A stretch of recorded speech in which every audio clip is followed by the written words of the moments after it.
The highlight of the President's SONA was nung sinabi na mahiya naman kayo, initiative, errata, for the boys SOP. So ang initiative at errata ay nanggagaling po yan sa Kongreso. Kaya nga medyo nahirapan si Sec. Ralph na sagutin kung paano nabawasan yung iba dahil talagang Kongreso po may alam yan. At dalawang pagkakataon po yan, sa BICAM at sa small committee. So I would like to ask the chair to furnish all of the members the signed report of the small committee for 2025. Wait, bakit gumagalaw yung oras ko? Hindi naman kasama yung sagot.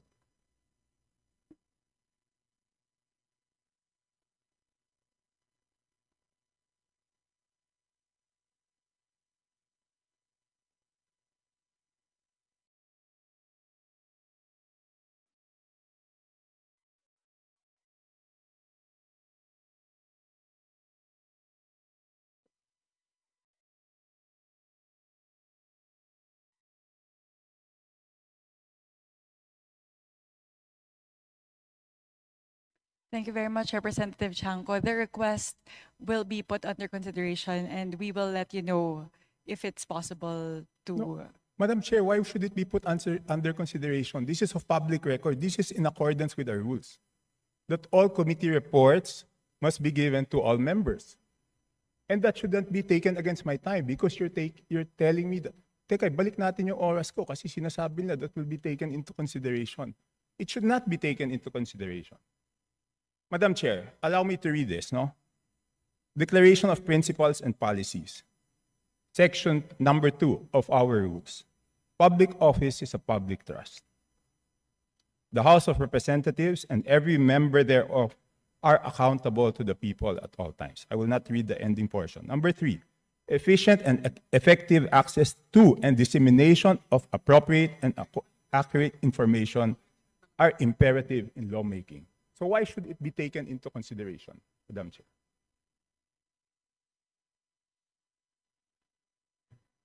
This representation was not the Appropriations Chair at the time.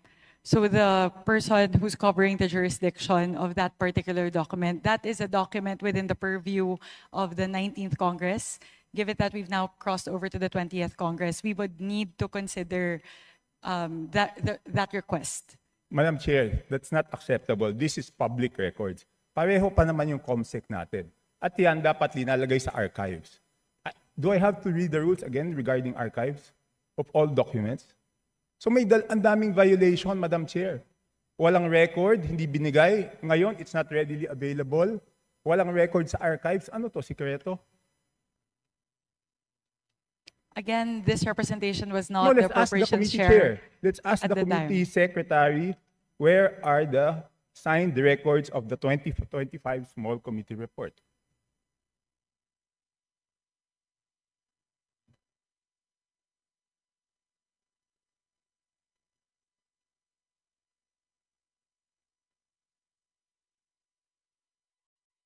Madam Chair, simple lang to. Kung electronic copy, dapat lahat may electronic copy.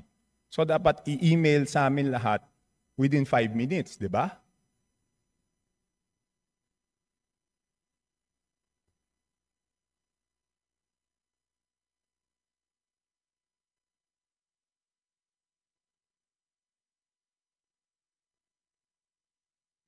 Meeting suspended. So Madam Chair, starting Wednesday, tatanungin natin yung mga departamento, paano nila ginastos yung budget nila. Paano natin sila tatanungin kung paano nila ginastos yung budget nila kung hindi natin alam paano sila nabawasan at paano sila nadagdagan. We will be able to scrutinize the performance of the different agencies as well as the utilization of the different line items based on the 2025 performance. No. So this does not preclude us from doing that scrutiny. Meron ba o wala? We would have to look into the records. May I ask exactly what you are asking for? The small committee report of the 2025 budget. Let us just ask the COMSEC kung meron o wala. Kung meron, why was it not filed sa archives based on our rules 15 days after. So meron ba o wala? Simple. Kung meron, bakit hindi na-file sa archives? Kung wala, I will let you proceed, Madam Chair. I will not hold this budget hostage. Gusto ko lang malaman, meron o wala? The HGAB itself, the output of the small committee is already embedded into the HGAB itself. So that's the report. That's the output of the small It's committee. not the report, Madam Chair. Based on our rules, each committee must come out with a report. No committee is exempted from coming out with a committee report.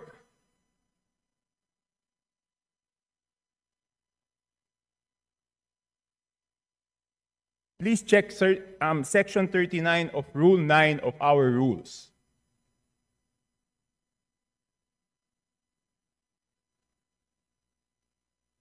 Kasi di ba kung meron, ang dali-dali naman, di ba kawala?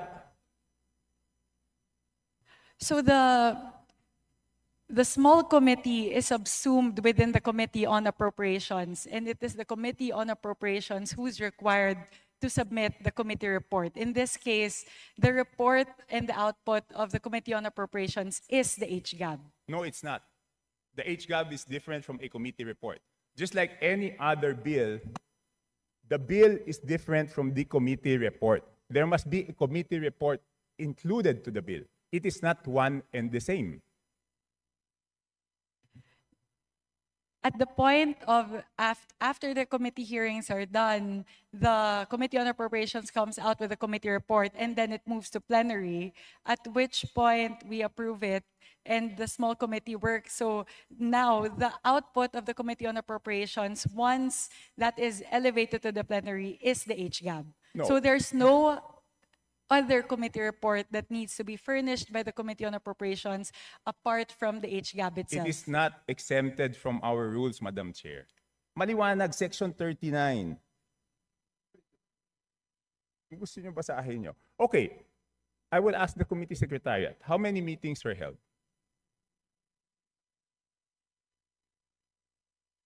There were 2 meetings. 2 meetings. Did you follow, nasaan yung minutes ng meetings?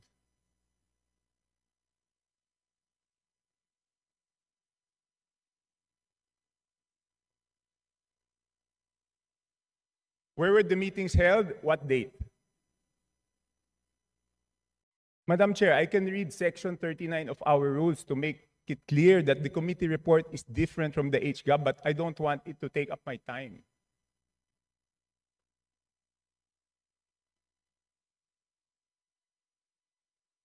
Iba po yun eh, kasi tignan nyo yung BICAM. Di ba may BICAM report? Doon sa BICAM report, teka muna, ba't umaandaw yung oras ko? Hindi pa nila natatapos yung isyung rineraise ko. Doon sa BICAM report, nakasulat, okay, yung BICAM report, pinipintasan natin. Pero yung BICAM report, may nakasulat doon kung alin yung nabawasan, alin yung nagdagdagan. Dito sa HGAB, wala tayong makita kung alin yung nabawasan, alin yung nadagdagan. With the indulgence of Representative Chanco, so the COMSEC is currently looking into the specific request as well as the level of detail that you are requesting. No, within 5 minutes, I need the committee report. If we may please move on to the other questions Yes, while but- they're working on Yes, this. I will. But if within 5 minutes wala yan, ibig sabihin wala yan, ngayon palang gagawa yan. Ang gusto natin na committee report is the same as the BICAM. Okay? The same as the BICAM. Nakasulat kung saan binawas, saan nadagdag. Okay, I will mention why it is very important. Okay, ito may 2 distrito, no? At sino ang nag-introduce ng amendment? May 2 distrito, hindi naman to kasalanan ng congressman doon sa distritong yon. Ang NEP nila is 2.530 billion. And then pagdating sa GAA, naging 20.999 billion. Isa pa, 1.508583 billion sa NEP. Pagdating sa GAA, 20,795. So, tapos, ang pinasok lang sa BICAM dito is 5 billion and 4 billion each. So, ang napasok dun sa small committee is 13 billion, dun sa isa, yung isa 14 billion. So, sino yung nagpasok ng 13 billion na yun at saan tinanggal yun?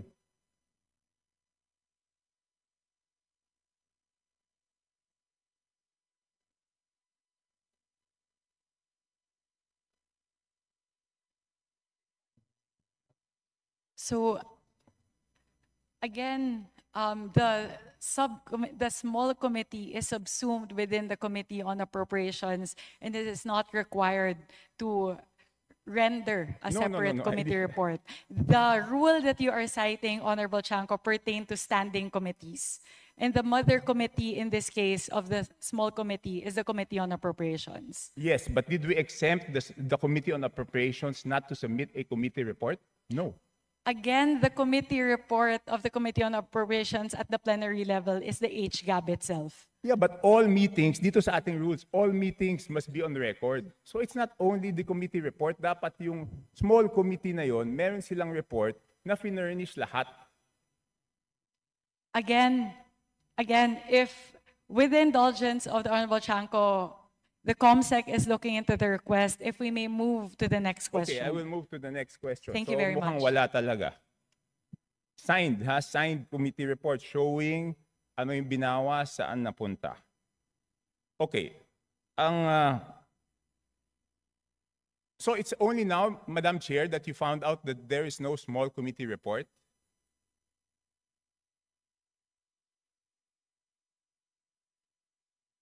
Madam Chair, it's only today that you found out that there's no small committee report? Again, Representative Chanco, I was not the chairperson of the Committee on Appropriations at time, nor was I linked to the budget deliberations or the deliberations of the small committee. So this is something that we are looking into based on your query. Okay.